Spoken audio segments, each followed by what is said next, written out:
Chapter 33. More than once did Elizabeth, in her rambles within the park, unexpectedly meet Mr. Darcy. She felt all the perverseness of the mischance that should bring him where no one else was brought, and, to prevent its ever happening again, took care to inform him at first that it was a favourite haunt of hers. How it could occur a second time, therefore, was very odd. Yet it did, and even a third. It seemed like wilful ill nature, or a voluntary penance, for on these occasions it was not merely a few formal inquiries and an awkward pause and then away, but he actually thought it necessary to turn back and walk with her. He never said a great deal, nor did she give herself the trouble of talking or of listening much, but it struck her in the course of their third rencontre that he was asking some odd, unconnected questions about her pleasure in being at Hunsford, her love of solitary walks, and her opinion of Mr. and Mrs. Collins's happiness, and that in speaking of Rosings and her not perfectly understanding the house, he seemed to expect that whenever she came into Kent again she would be staying there too. His words seemed to imply it. Could he have Colonel Fitzwilliam in his thoughts? She supposed, if he meant anything, he must mean an allusion to what might arise in that quarter. It distressed her a little, and she was quite glad to find herself at the gate in the pales opposite the parsonage. She was engaged one day as she walked, in perusing Jane's last letter, and dwelling on some passages which proved that Jane had not written in spirits, when, instead of being again surprised by Mr. Darcy, she saw on looking up that Colonel Fitzwilliam was meeting her. Putting away the letter immediately, and forcing a smile, she said, "I did not know before that you ever walked this way." "I have been making the tour of the park," he replied, "as I generally do every year, and intend to close it with a call at the parsonage. Are you going much farther?" "No, I should have turned in a moment." And accordingly she did turn, and they walked towards the parsonage together. "Do you certainly leave Kent on Saturday?" said she. "Yes, if Darcy does not put it off again, but I am at his disposal. He arranges the business just as he pleases." "And if not able to please himself in the arrangement, he has at least pleasure in the great power of choice. I do not know anybody who seems more to enjoy the power of doing what he likes than Mr. Darcy." "He likes to have his own way very well," replied Colonel Fitzwilliam, "but so we all do. It is only that he has better means of having it than many others, because he is rich, and many others are poor. I speak feelingly. A younger son, you know, must be inured to self-denial and dependence." "In my opinion, the younger son of an earl can know very little of either. Now seriously, what have you ever known of self-denial and dependence? When have you been prevented by want of money from going wherever you chose, or procuring anything you had a fancy for?" "These are home questions, and perhaps I cannot say that I have experienced many hardships of that nature. But in matters of greater weight I may suffer from want of money. Younger sons cannot marry where they like." "Unless they like women of fortune, which I think they very often do." "Our habits of expense make us too dependent, and there are not many in my rank of life who can afford to marry without some attention to money." "Is this," thought Elizabeth, "meant for me?"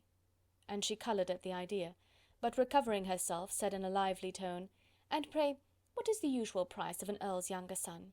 Unless the elder brother is very sickly, I suppose you would not ask above 50,000 pounds?" He answered her in the same style, and the subject dropped. To interrupt a silence which might make him fancy her affected with what had passed, she soon afterwards said, "I imagine your cousin brought you down with him chiefly for the sake of having some one at his disposal. I wonder he does not marry, to secure a lasting convenience of that kind, but perhaps his sister does as well for the present, and, as she is under his sole care, he may do what he likes with her." "No," said Colonel Fitzwilliam, "that is an advantage which he must divide with me. I am joined with him in the guardianship of Miss Darcy." "Are you indeed? And pray what sort of guardians do you make? Does your charge give you much trouble? Young ladies of her age are sometimes a little difficult to manage, and if she has the true Darcy spirit, she may like to have her own way." As she spoke she observed him looking at her earnestly, and the manner in which he immediately asked her why she supposed Miss Darcy likely to give them any uneasiness, convinced her that she had somehow or other got pretty near the truth.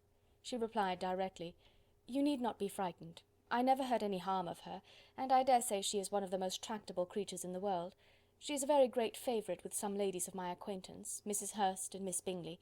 I think I have heard you say that you know them?" "I know them a little.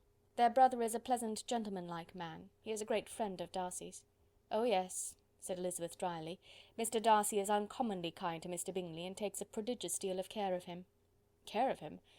"Yes, I really believe Darcy does take care of him in those points where he most wants care. From something that he told me in our journey hither, I have reason to think Bingley very much indebted to him.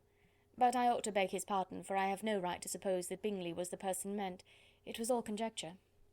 "What is it you mean?"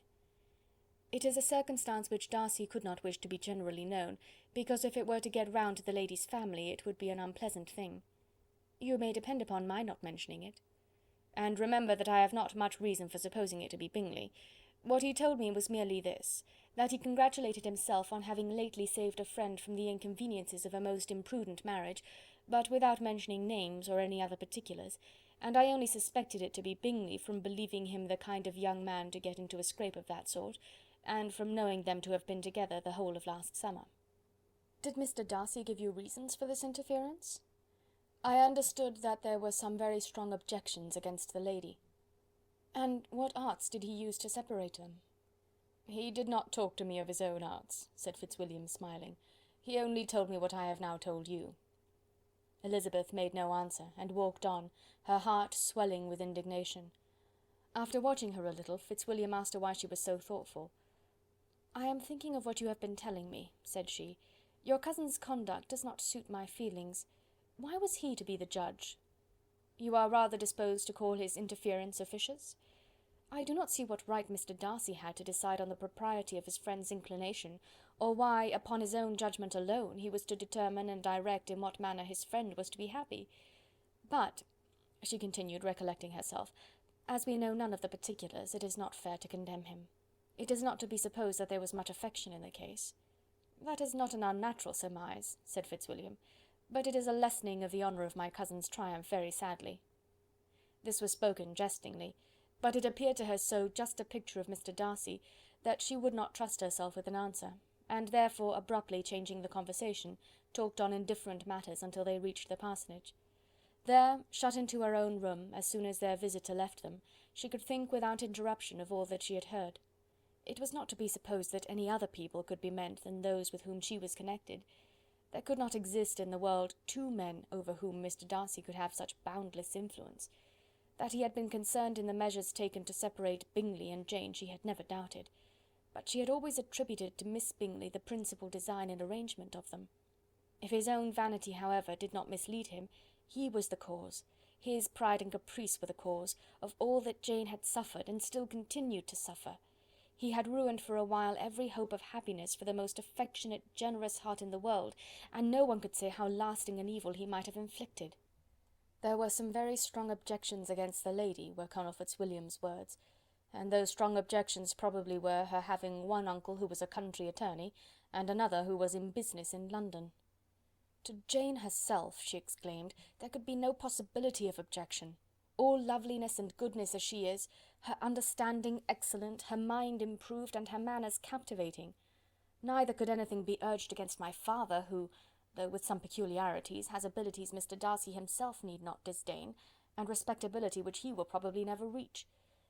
When she thought of her mother, her confidence gave way a little, but she would not allow that any objections there had material weight with Mr. Darcy, whose pride, she was convinced, would receive a deeper wound from the want of importance in his friend's connections, than from their want of sense, and she was quite decided at last that he had been partly governed by this worst kind of pride, and partly by the wish of retaining Mr. Bingley for his sister. The agitation and tears which the subject occasioned brought on a headache, and it grew so much worse towards the evening that, added to her unwillingness to see Mr. Darcy, it determined her not to attend her cousins to Rosings, where they were engaged to drink tea. Mrs. Collins, seeing that she was really unwell, did not press her to go, and as much as possible prevented her husband from pressing her. But Mr. Collins could not conceal his apprehension of Lady Catherine's being rather displeased by her staying at home. Chapter 33.